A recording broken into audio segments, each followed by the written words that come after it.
The concept of bounded reality has direct implication for higher order cognition in online environments. And this is because digital spaces are engineered to overwhelm the attention and disrupt information processing capacities.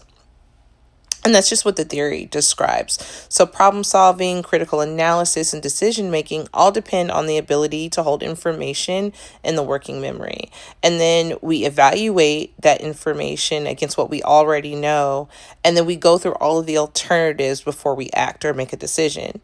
But what happens in an online environment, that is disrupted. So, in practice, this means like purposeful engagement online is harder to sustain than it sounds. So a person may open a browser to like write a paper or do research, like have a specific goal in mind, and then the environment disrupts that. And so that can mean having multiple tabs open, that can mean a notification, that can mean a related link, and now your attention is disrupted. And so each of these things fragments the cognitive resources that you're supposed to use to do that specific task.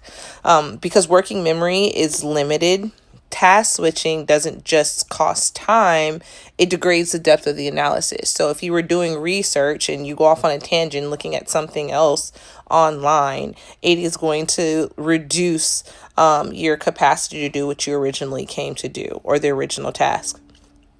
And therefore, productivity implications follow. So, if higher order thinking requires sustained, undivided cognitive resources or attention, then the environment designed for constant stimulation and interruption is just not going to work. So this suggests that focus in digital spaces isn't simply just a matter of willpower.